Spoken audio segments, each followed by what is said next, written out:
포토라인에 세웠던 검찰인데 공정성은 어디 갔냐며 논란이 많았는데요. 오늘은 그 논란들에 대해서 이야기를 해볼까 합니다. 혹시나 이 내용을 모르는 분이 계실까봐 아주 짧게 내용을 설명하고 본격적인 분석을 펼치겠습니다. 정경심 교수는 지난 3일 오전 9시에 출두해서 오후 5시쯤 조사를 중단하고 귀가를 하였다고 합니다. 그러나 중간에 휴식시간과 점심시간을 빼면 실질적인 조사 시간은 5시간을 넘지 않았고 대부분의 조사는 정경심 교수의 입에서 이야기가 나온 것이 아니라 동참한 변호사를 통해서 이루어졌다고 합니다. 그리고 조사가 끝나면 해당 진술에 대해 본인의 진술과 기록이 일치한지 확인한 뒤 진술 조서에 서명을 해야 하는데 정경심 교수는 이 서류에 서명조차 하지 않고 건강 악화를 이유로 자리를 떴다고 하는데요. 여기까지가 대외적으로 가장 많이 알려진 정경심 교수 비공개 소환과 논란입니다. 대다수의 언론과 정치평론가들은 비슷한 논조를 가지고 현재 방송을 하고 있습니다. 내용인즉 검찰은 봐주기 수사를 하고 있고 정경심 교수는 엄청난 특혜를 받고 있다가 주된 내용이죠. 저 광화문 뉴스도 이번 비공개 소환이 결정되었을 때 그렇게 생각했고 수많은 언론을 보면서 그 내용에 공감을 했습니다. 하지만 뭔가 석연치 않습니다. 분명 상대방은 감성파리의 대가이며 좌파 중에 좌파인데 이렇게 뻔하게 보이는 수법이 전부일까? 합리적인 의심이 필요하다고 판단했고 저 광화문 뉴스는 언론들과는 조금은 다른 결론에 도달하게 되었습니다. 일단 객관적인 사실만 놓고 현 사건의 본질을 봐야 합니다. 첫 번째, 현재 검찰의 목표는 정경심 교수가 아닙니다. 이 수사의 끝은 조국을 향하고 있습니다. 두 번째, 윤석열 검찰총장이 문재인 대통령의 압박에 항복을 할 것이었다면 전 국민적 이슈로 사건을 이렇게 확대하지도 않았을 겁니다. 윤석열 검찰총장은 여전히 정권과 타협하지 않고 불의와 맞서고 있습니다. 기타 다른 것들은 놔두고라도 위에 가장 극명한 본질만 놓고 봐도 갑작스럽게 정경심 교수를 봐준다? 이건 앞뒤가 맞지 않습니다. 그렇다면 윤석열 검찰총장은 왜 정경심 교수를 비공개 소환했으며 긴급 체포를 하지 않고 이렇게 풀어줬을까요? 이유는 매우 간단하게 유추가 되어집니다. 과거 조국 법무부 장관이 압수수색을 하고 있는 검사와 전화통화를 하던 중 이런 내용이 있었죠. 정경심 교수의 건강이 안 좋으니 배려를 해달라. 그렇습니다. 지금 조국과 정경심 교수는 아픈 환자임을 매번 강조하고 있습니다. 이런 상황에서 공개 소환을 하여 포토라인에 정경심 교수를 세운다면 어떤 그림이 그려질까요? 휠체어에 마스크, 그리고 머리에는 두건을 두르고 겨우 숨만 쉬고 살아가는 중환자 코스프레를 하고 나타날 게 뻔합니다. 지금 조국을 수호해야 한다며 저렇게 떠들어대는 좌파와 어용 언론에서는 감성파리하기 딱 좋은 그림이 만천하에 펼쳐지는 것이고 조국 가족을 향한 마녀 사냥을 중단하라는 구호가 생겨날 것입니다.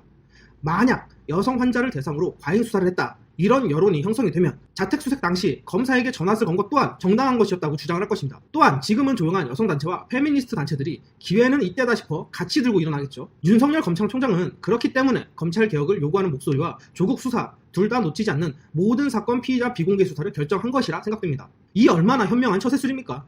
황제 수사하지 말라, 봐주기 수사하지 말고 똑바로 수사하라는 여론이 생기면서 더욱 강도 높은 수사를 할 수 있는 명분이 생겼고 조국 일당의 감성파리를 원천 봉쇄한 것이라 풀이되어집니다. 저 광화문 뉴스가 생각하는 논조가 맞다는 정황이 요 며칠 사이 연달아 더 드러나는 일이 있었습니다. 지금 조국과 그를 옹호하는 집단 또는 그의 가족들은 감성파리 작전에 온 힘을 쏟고 있는데요. 대표적인 예시가 바로 조국의 부인 정경심 씨가 검찰에 출석하는 타이밍부터 시작입니다.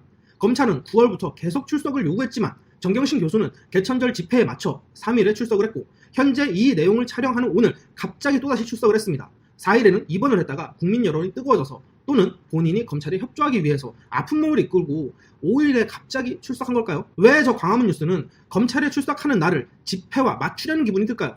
이는 본인의 검찰 출석을 조국 수의 집회의 원동력으로 삼으려는 의도가 깔려있다고 해석할 수밖에 없습니다.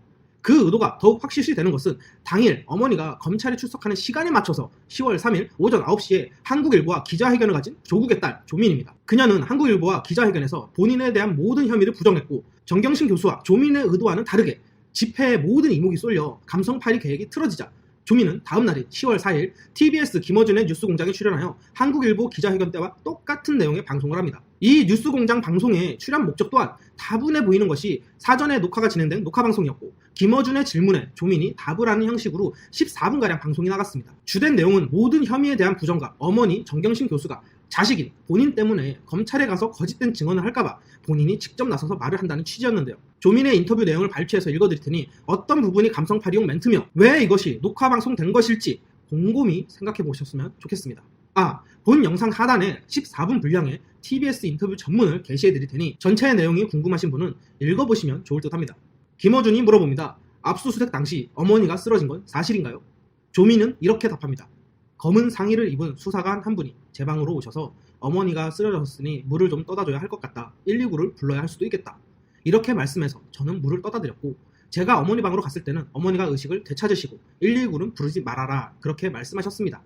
그러자 김어준은 다시 묻습니다. 검찰에서 쓰러졌다는 것은 순 거짓말이다. 이런 보도가 나오는 걸 보고 무슨 생각을 했나요? 뭐 그런 보도는 사실 익숙해졌습니다. 여기에 조민이 답을 합니다. 그냥 검찰이 나쁜 사람으로 비추어지는 게 싫었나? 그 정도로 이해하고 있습니다. 자, 뭔가 이상한 점 못 느끼십니까? 첫 번째, 질문자의 태도가 이미 공정성을 상실하였죠.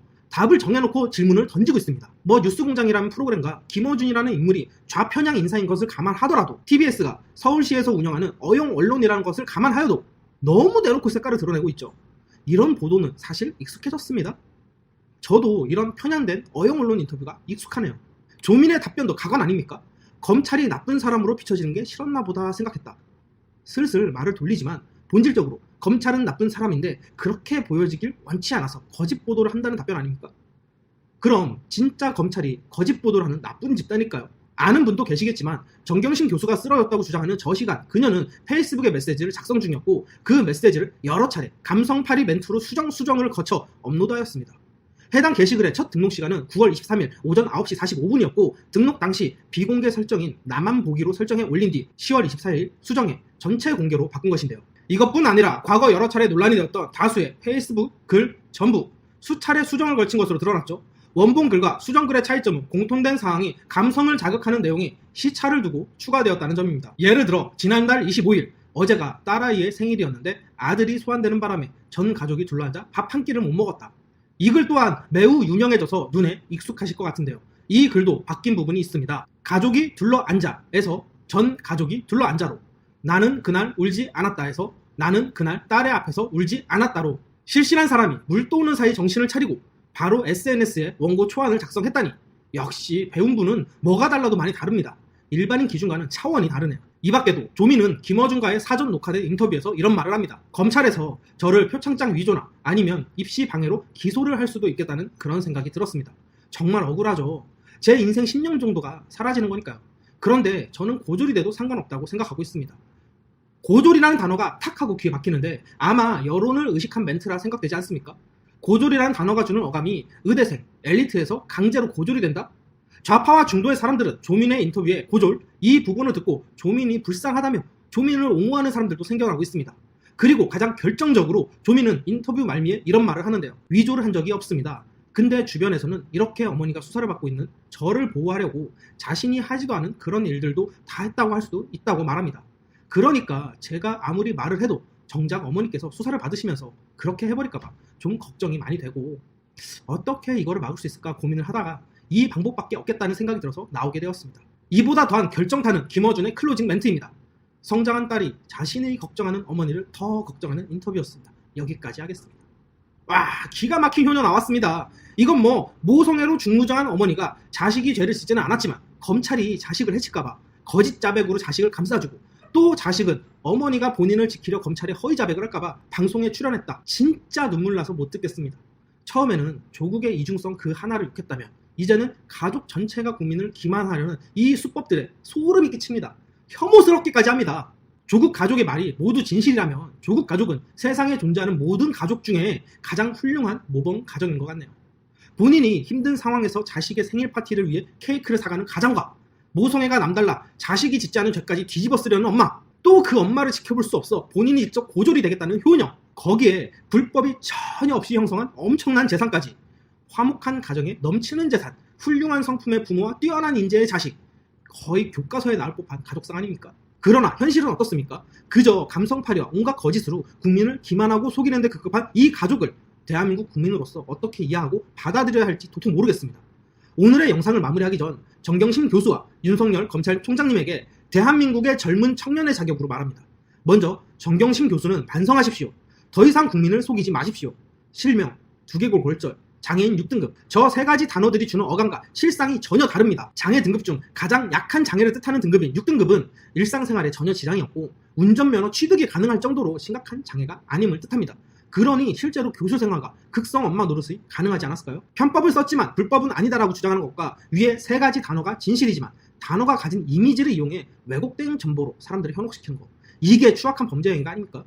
진짜 어려운 환경에서 장애를 극복하고 인권 변호사로 활동하고 있는 시각장애인 변호사 김재왕 씨, 1급 시각장애를 가진 세종사이버대학교 오윤진 교수, 1급 시각장애를 가진 서울고등법원의 김동현 판사, 이 밖에 수많은 장애라는 어려운 환경을 이겨낸 훌륭한 대한민국의 장애우분들에게 조금은 죄스러운 마음을 가져야 하지 않겠습니까? 윤석열 검찰총장님, 강직해지십시오. 당신이 흔들리면 이 나라 대한민국의 헌법이 흔들립니다. 국민 여러분, 농간에 속지 말고 윤 총장님 믿고 지지해 줍시다. 감성파리와 말장난이 헌법을 이겨버리는 선례를 만든다면 대한민국의 미래는 없습니다. 이것은 좌파 우파의 문제가 아닙니다. 대한민국이 법치국가로 남는가, 절대 군주제 국가가 되는가, 이것의 문제입니다. 광화문 뉴스를 시청하시는 여러분의 생각은 어떠십니까? 스카이캐슬 스토리라고 이게.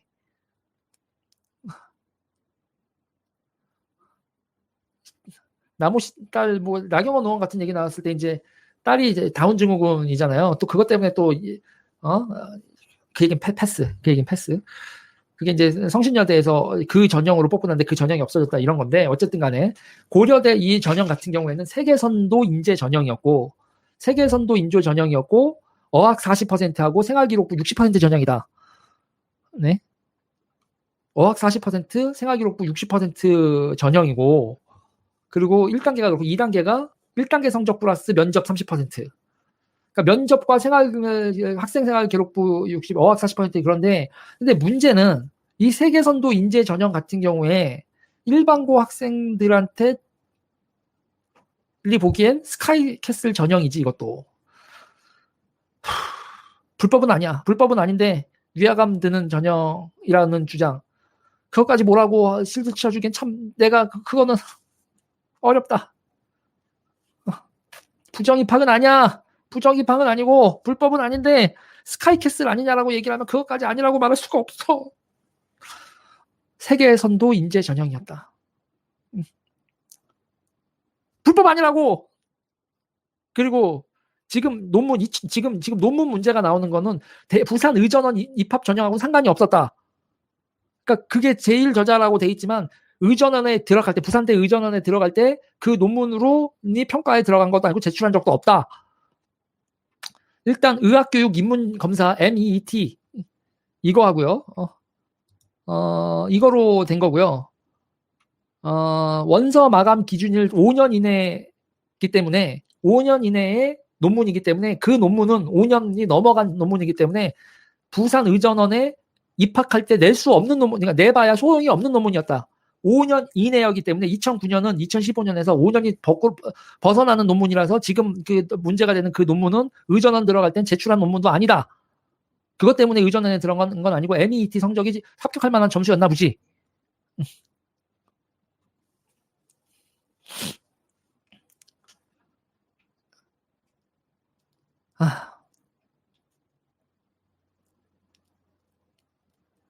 그건 공통사항이에요. 공통사항. MET 응시 성적 제출은 지원 자격이 모든 사람들이 다 내야 되는 공통사항으로 내야 되는 거였고 연구 업적 및 경력은 5년 이내였기 때문에 그 지금 문제가 되고 있는 2009년 거는 내지도 않았던 거고 다른 성과들이 제출된 게 있는 건데 그거는 문제가 없는 성과들이었나 보지 뭐.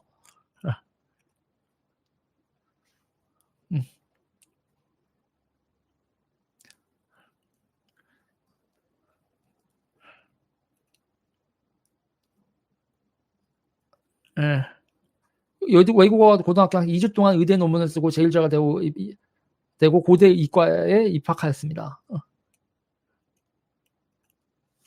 근데 문제는 세계선도 인재 전형에는 세계선도 인재 전형 고려대학교 입시 전형인 세계선도 인재 전형은 그 논문에서는 그 논문이 되려면 그 논문을 평가하는 전형은 과학 영재 전형인데 과학 영재 전형에 쓸 수 있는 논문인데 그걸 과학 영재 전형으로 쓴 게 아니라 실제로 입학은 세계선도 인재 전형으로 들어갔다. 정말 반가워요. 내용이 그렇다는 거예요. 그러니까 불법은 아니고 전부 다 스카이캐슬 스토리일 뿐이다. 그런 겁니다.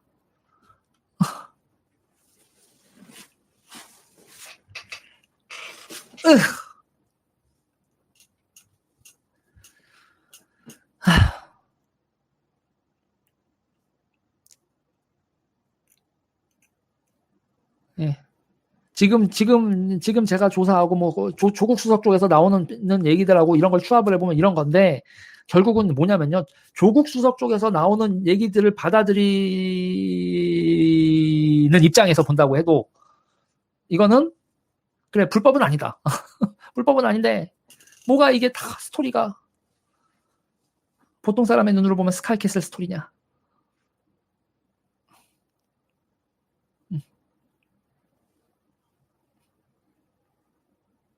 뭐 그런 거죠. 개구멍은 아니고요. 개구멍은 아니고 여러분 그러니까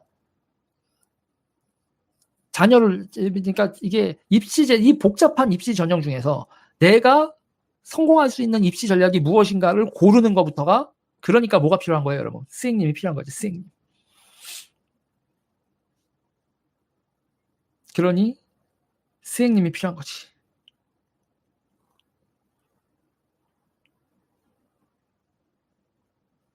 네.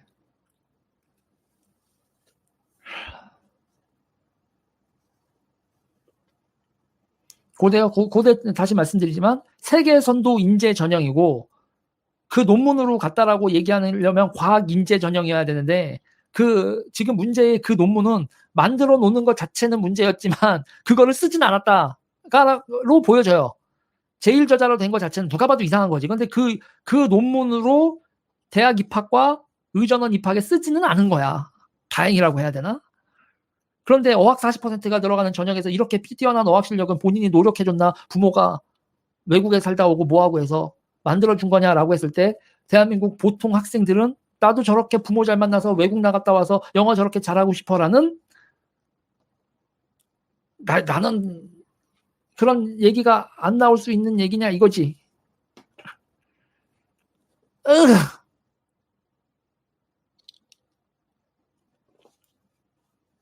포르쉐는 또 뭔 얘기야? 아니 나는 그 포르쉐 스포츠카라고 하는 게 그게 포르쉐였어요? 스포츠카 타고 다닌다라고 했는데 그 스포츠카가 포르쉐까지 그렇게 지정이 돼 있었어요? 참 내가 그 얘기 같은 경우 차를 뭘 타고 다니든 그것까지도 지랄이냐 그랬는데. 그러니까 논문 제1저자 그 논문은요.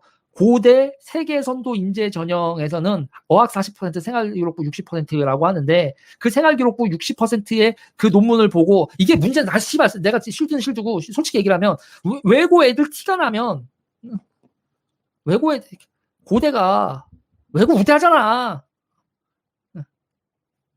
그 논문이나 이런 게 써져 있는 것 자체에서도 생활기록부 60% 안에 들어가 있는 거잖아. 이씨. 에이씨. 에이씨. 고교 등급제를 안 한다고 입들은 사학재단들에서 고교 등급제 안 한다고 진짜 믿는 사람. 진짜 고교 등급제 안 한다고 믿는 사람 있어요? 그러니까 입시가 개판 났다고 대한민국 입시가 개판 난 상황에서 보통 학생들이 잘 구경도 못 하겠는 세계 선도 인재 전형에 내가 어학 40% 저거 나 어학 뛰어나니까 저기 그 어학 40%하고 학생 생활 기록부 60%로 내는 이 세계 선도 인재 전형이 보통 학생들이 바라보지 못하는 전형이라는 게 정말 이거를 왜 진보는 외고하고 기타 등등에 대해서 기회균등 같은 얘기를 했냐고 지금까지. 이럴 거면 왜 그거의 상징가도 같은 인물이었냐고.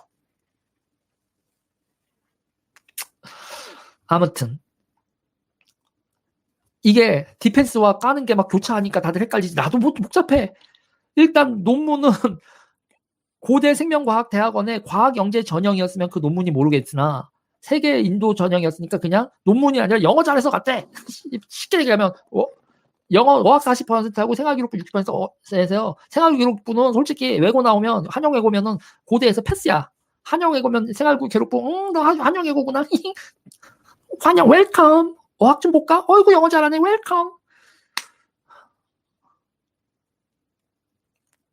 상대적 박탈감은 보통 애들의 상대적 박탈감에 할 말은 없는 거고 불법은 아니야. 스카이캐슬일 뿐. 의전원 같은 경우도 2009년도 논문이기 때문에 대학 부산 의전원 입학 때는 쓰지 않았다 그 논문. 그러니까 그 논문은 작성 과정이나 제일 저자 이 기타 등등 구리구리한 건 정말 많았지만 대학 입학과 대학원 입학에서 쓰지는 않았다.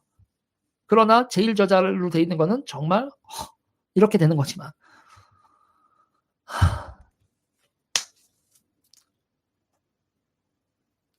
입시 개판 난 거랑 조국이 법무장관 되는 거랑 무슨 상관이냐.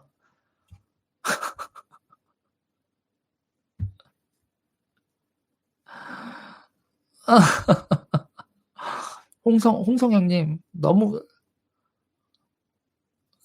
마음 편하게 그렇게 나도 마음 편하게 그렇게 말할 수 있는 멘탈을 좀 배우고 싶다. 진짜.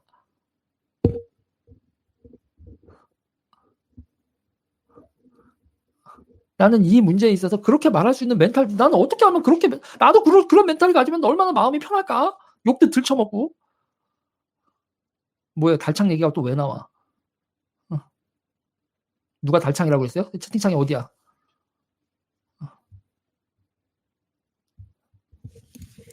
난 이게 실드는 아니, 내가 이 정도면 뭐 실드일 것도 없고 담배까지는 아니더라도 짜증이 섞여 있지. 왜 이렇게 했을까에 대한 조국에 대한 짜증이, 이게 애정이 없었으면, 애시당초 애정이 없었으면 짜증이 났을까? 기대가 없었으면 내가 다시 한번 기대를 한 내가 병신이지. 김철님이 그렇게 했어요? 달창이라는 표현을 김철님이 쓰셨어요?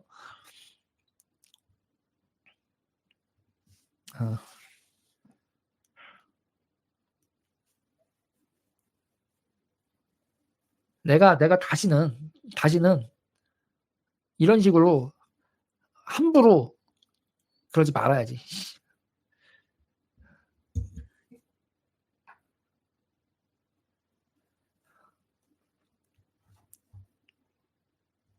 김철님 사과하셨군요. 그런 달창 같은 용어는요. 그거는 저도 승질 날 때는 이 개씨 막 문바 새끼들 막 이렇게 저도 막 승질 날 때만 얘기하는데, 인간들아, 뭐 내가 변했다 뭐다, 너무 매도를 해. 제가 변절했대요.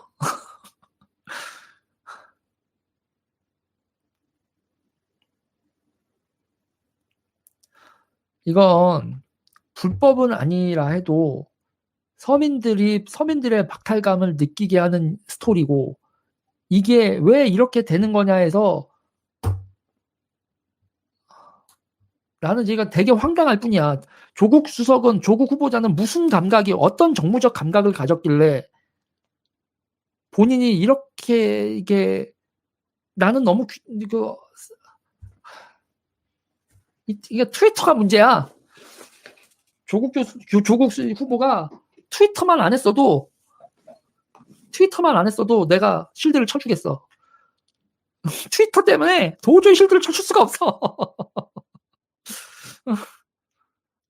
그 트위터에 너무 왜 스카이캐슬 사시는 분이 우주도 아니면서, 우주 아빠하고 우주 엄마도 아니면서, 우주 아빠하고 우주 아빠 우주 엄마야? 그런 거야? 스카이캐슬에 사는 우주 아빠 우주 엄마인 줄 알았는데 그것도 아니야. 느낌이 이게.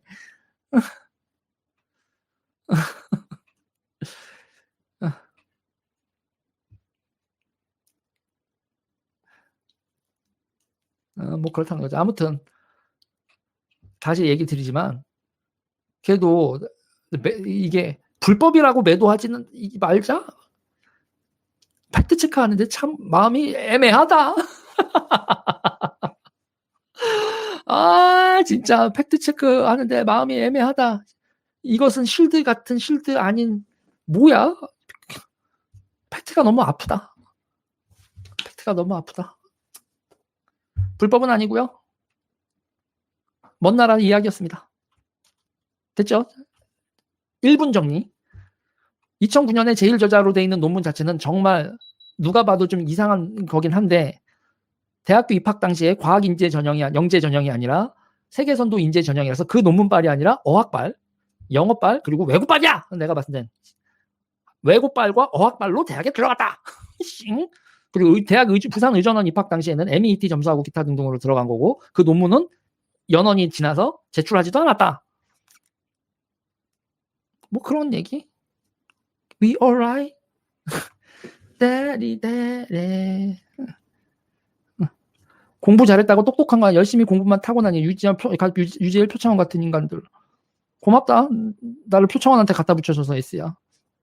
잘 가. 논문 자체는 문제가 없진 않지. 문제 있는 논문을 써먹지를 못했다는 얘기지. 정확히 얘기할게요. 내 생각을 얘기할게. 그냥 논문 문제 있어.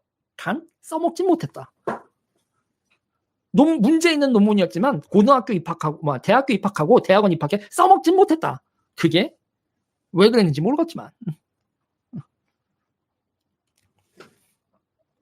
써먹고 싶었는지 아니었는지 모르겠는데 그 논문은 누가 욕먹을 만한 문제가 있는 논문이라고 나도 생각해. 문제가 있는 논문이었다는 거하고 그걸 써먹었다는 다른 얘기잖아요. 아주 복잡해 죽겠네. 문제가 있는 논문, 제일 그쪽에 사람들이 혀를 차고 있는 문제가 있는 논문을 만들어서 그 논문을 대학 입학과 대학원 입학해서 써먹지 못했다. 그럼 대학 입학할 때 뭘 써먹었냐? 외고빨과 어학 능력, 그리고 의전원 같은 경우에는 뭐 MET 성적하고 기타 등등으로 들어갔다. 에라이씨. 그리고 우리 보통 사람들이 보는 그런 세상하고는 다른 스카이캐슬 얘기다.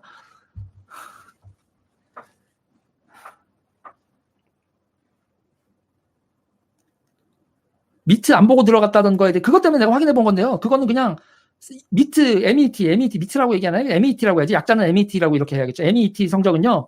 모든 지원 자격 공통 사항이라서 다 제출해야 되는 거였대요. 어떤 전형에 상관없이 다 제출해야 되는 소리였고 따님도 제출을 했대요. 그래서 팩트 체크 들어간 거예요, 신상원님. MET는 다 들어가는 겁니다. 어떤 전형에 상관없이 다 들어가는 거래요. 다 제출해야 되는데 다 제출. 나도 힘들어 죽었어. 제가 틀린 거 있으면 얘기해 주세요. 나도 열심히 확인은 해보는데 속보와 정교함은 이게 두 개 다를 잡기가 쉽지 않거든요. 여러분들한테 빨리 얘기해 드리는 거하고 정확히 확인하는 거를 두 개 다 충족시키기는 쉽지 않으니까요. 여러분들도 확인된 거 있으면 얘기해 주세요. 그러니까 제가 확인한 건 그 논문을 써먹지 못했다. 솔직히 써먹고 싶었으나 써먹을 길이 없었다라고 봐 나는. 써먹고 싶었으나 써먹질 길이 없었다. 과학영재 전형보다는 세계선도 인재 전형의 확률이 더 높다고 본인 스스로 판단했든지 여기서 이제 더 골 때는 게 스행님이 나오면 이제 끝판왕인 거지. 어머님, 이 학생의 경우는 세계 인재 전형과 과학이 너무 필요 없습니다. 이렇게 이런 거 왜 만드셨어요? 외고 학생이 무슨 과학영재 전형입니까? 이런 거 쓸데없는 거예요. 세계 선도 인재 전형으로 갑시다. 학생부 60에 이거는 외고 학생이면 그냥 되는 거고요. 출중하네요. 이 방법으로 갑시다. 라고 조언한 선생님이 있었으면 진짜 끝판왕이지.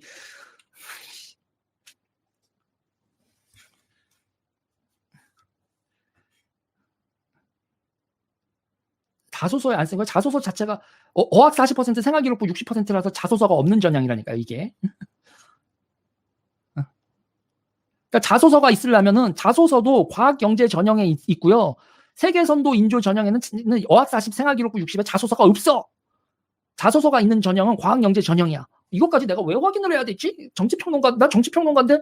근데 이게 왜 확인이 가능한 줄 아세요? 내가 옛날에 학원 선생을 했기 때문에 그때의 심정으로 내가 스행님의 심정으로 입시제도를 또 다시 확인하는 거 아니야?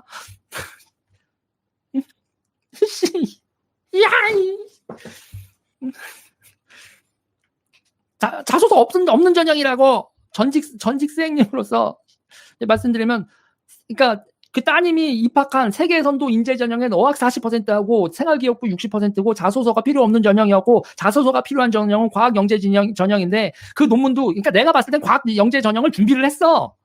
씨발 내가 더 얘기할게. 나 그냥 욕 처먹어도 그냥 내 망상이고 내 추론이라고 얘기해도 내가 다 얘기할게.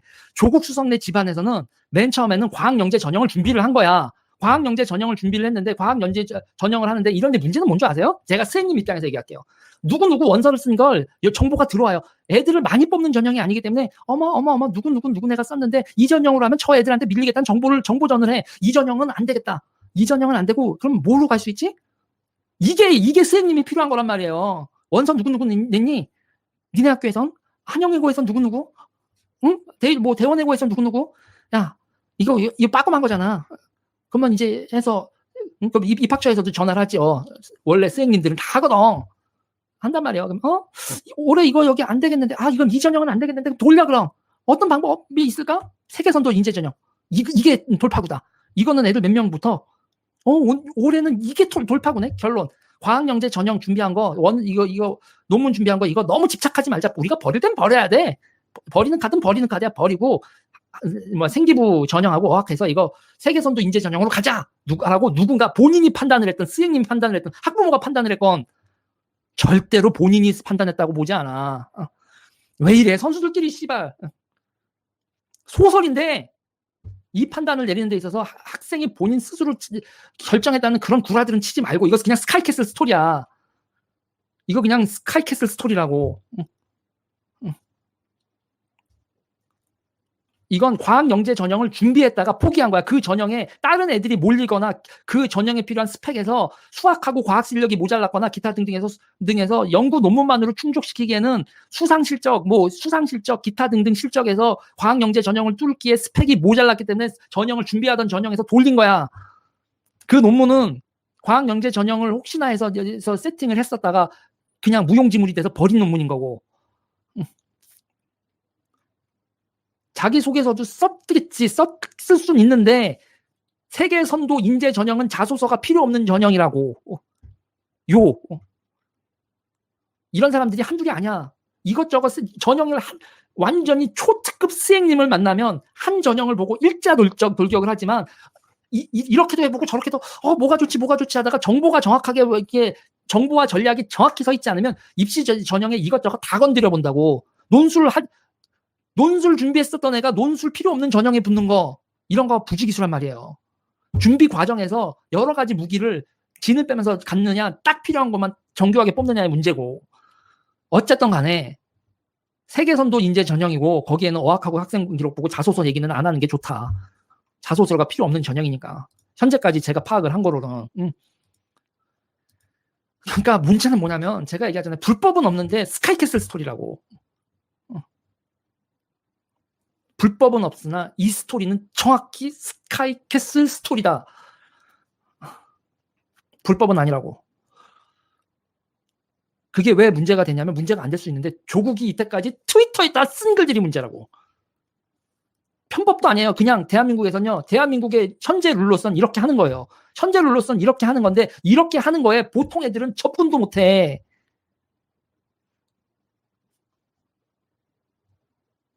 보통 애들은 이런 거에 접근도 못한다고요. 접근도. 지금의 제도 내에선 명문대를 가는 데에서 이렇게 하는 게 맞는 거예요. 여러분들이 자녀들을 명문대를 보내고 싶다면 이렇게 하는 거라고요. 수시제도에서 보고 전형 분석해서 그 전형에 알맞은 스펙을 만들어서 자녀를 입학시키는데 그때 애들이 스스로 알아봐서 찾는다? 그런 건 기대하는 게 아니라 부모 알아봐 주는 게 보통 일반적인 게 아니라 부모 능력이야. 무슨 애가 알아서 이런 입시 전형을 여러분 다 해서 나는 이 입시 전형을 선택을 했고 여기에 필요한 스펙을 내가 갖춰서 여기 들어간다가 무슨 우리가 그런 입시 제도를 만들어놨고 거기서 이런 스카이캐슬 스토리가 나오는 거고 문제는 그거 자체를 조국 교수, 조국 후보자 비난할 건 없을 수 있지만 이 모든 게 조국한테 문제가 되는 건 조국이 써놓은 트위터 때문에 문제가 되는 거라고. 조국이 써놓은 트위터들 때문에.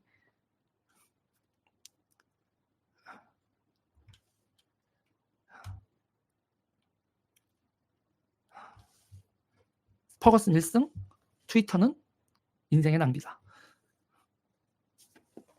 에이, 여기까지. 아니 그래서 뭐가 문제죠? 행동이님 정신을 아직 못 차리셨구나. 대한민국의 보통 사람들이 이 사건을 보는 시선을 민주당 사람들은 이게 왜? 라고 접근을 하면 그건 완전히 정무적으로 박살난 얘기입니다. 보통 사람들이 보는 이 눈에서 보면서 뭐가 문제인지를 알아야 될 거 아니에요. 이거 문제 있는 거예요. 여러분 정치적으로. 불법은 아니라고 해도 조국 수석이 이게 왜 정치적 문제가 되는지를 이걸 감을 못 잡으면 할 말이 없다 내가.